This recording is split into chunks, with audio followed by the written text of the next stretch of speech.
We'll make this real short.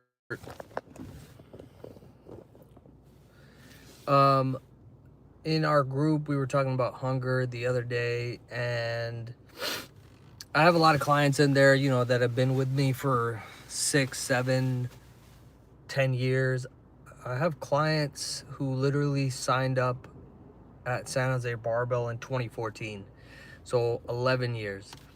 And so we've had these conversations over the years, and it's always cool to see the OGs share the knowledge for the new people.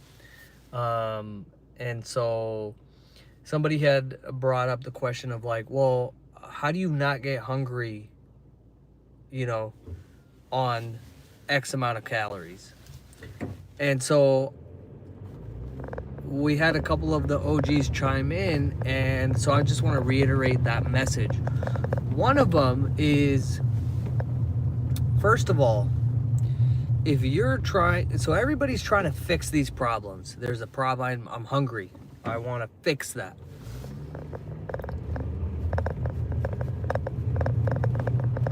If you're trying to lose body fat, right? And if you've been watching the videos, you'll know that body fat is stored food. It's stored calories. So if I want to get rid of the extra stores, then I need to stop bringing in new stuff so that then I can tap into the stuff that's on my body, aka body fat. Body fat is a system that nature has developed, and it's a beautiful system. In case you can't find food, you can store extra food on your body so that in those moments, you're still good. You can tap into the reserves. The reason that a lot of people are not lean is because they've never allowed themselves to be hungry to begin with. What is the biological signal of hunger? What does that actually mean?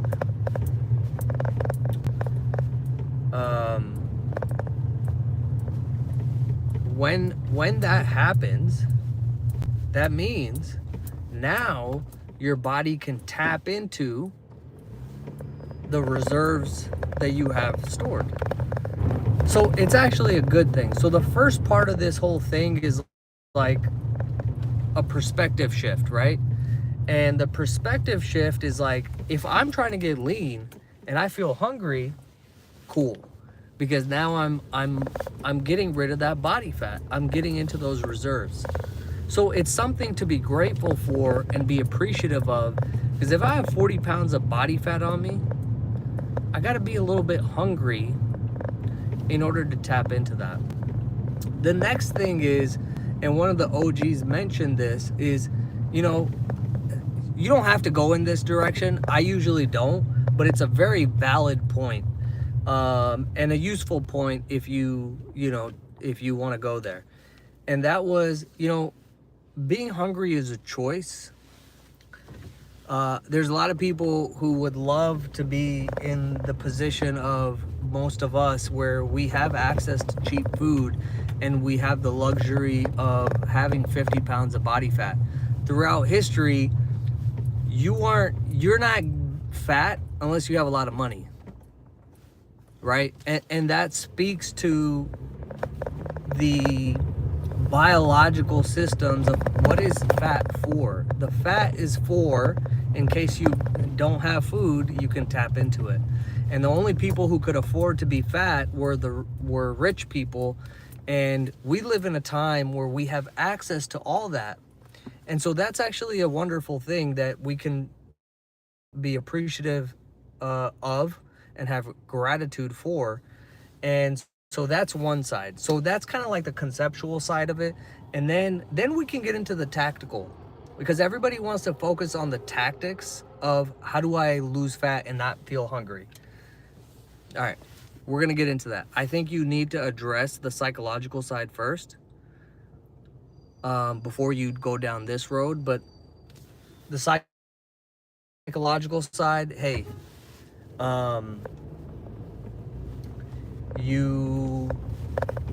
if you want to lose fat, you're going to be hungry. That's good. If you're feeling hungry, that means it's working. So you should be pumped about that. The reason you have 50 pounds of body fat on you is because you've never gone hungry. Cool. We've addressed all that. Now let's move into, okay, well, how can I minimize those effects? How can I make it a more enjoyable experience while I do this? Couple of things here. Number one, you want to maximize low calorie density foods.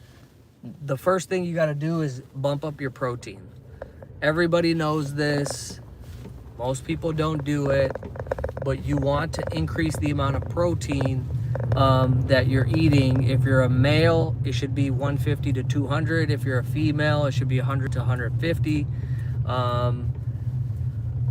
If you want to look good and look muscular, you need protein.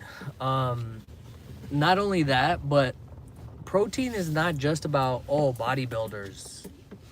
Protein has existed since the beginning of time because it's a biological thing, right? Every tissue is made of proteins. Every chemical reaction requires proteins. If you've heard of enzymes, these are proteins. So you want to have as much protein available as possible to make all that stuff happen. Second, you can maximize low cal or high volume foods such as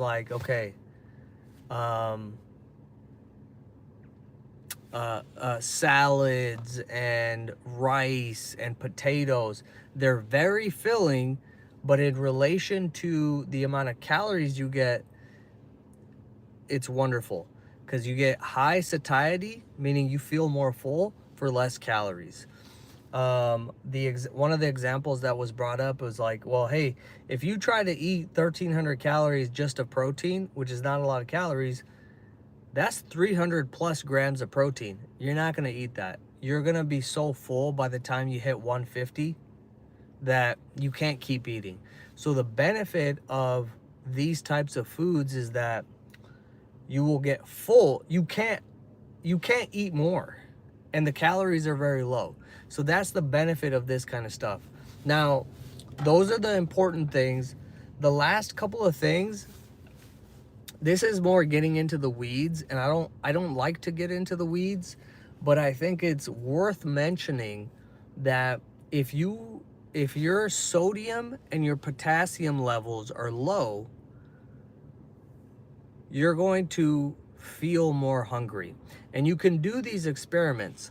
One of the ways you can do this is start throwing back some V8s. There's a lot of potassium, there's a lot of sodium, and pay attention.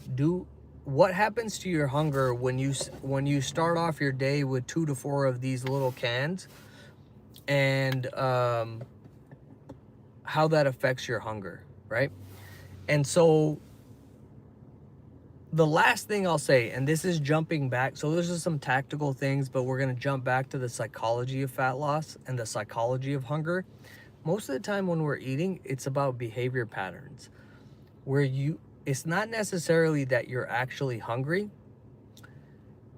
It's that you're used to eating at these intervals.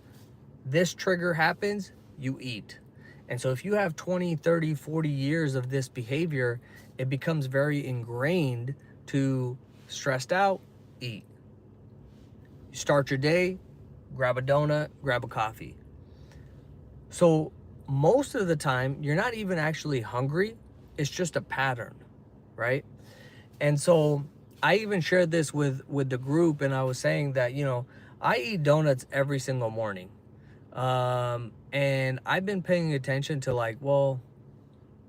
am I actually hungry? Or is this just a habit, right? And we eat more out of habit than we do out of actual hunger. And so, very important thing to look at. I've eaten donuts in the morning, and I'm like, that wasn't even very enjoyable. the whole reason I'm talking about donuts all the time, if you've been following me for any amount of time, it's like, oh, I eat a donut every morning, is because of the level of enjoyment that I get from starting the day with a coffee, with a donut. And but if I'm honest, if I'm aware and I'm looking at what's going on, I'm like, well, actually, I wasn't really that hungry. I just ate that donut, didn't get a high amount of enjoyment, but I ate it because it's my habit. I wake up, I shower, I do my stuff, I drive down to the coffee shop, get coffee, get a donut. And so I've been cutting out the donuts in the morning, and guess what? I feel fine, you know? And so where do you have opportunities to look at the things you're doing and cutting out things that are just happening automatically out of habit versus actual hunger? So anyways, just wanted to share those thoughts. Hunger is a big thing. And people act like they're gonna die if they don't eat for a few hours. And so we'll wrap up with one of the things that, you know, one of the OGs had said is like having awareness and appreciation and gratitude for, damn, like we can go eat anything we want. If you live in America, I'm not even gonna talk about Europe and Canada and other places. Fuck all that. If you live in America, you have the ability to get 3,000 calories worth of food for $10 pretty much anywhere you go. And that's something to be grateful for and be appreciative of. Instead of the way that most people go about this, they get so butthurt, they get so riled up. Like, that's an option. You can go that route. But another option is, man, how amazing is it? How wonderful is it? You don't have to eat 3,000 calories in 2 minutes. That's an option. So it's all about perspective. One of the things that I had mentioned in there was perspectives over problems, right? Most people choose to fixate on problems, and you're just lacking a different perspective. Everything has a different perspective, and you can choose which perspective you want to look at the world through.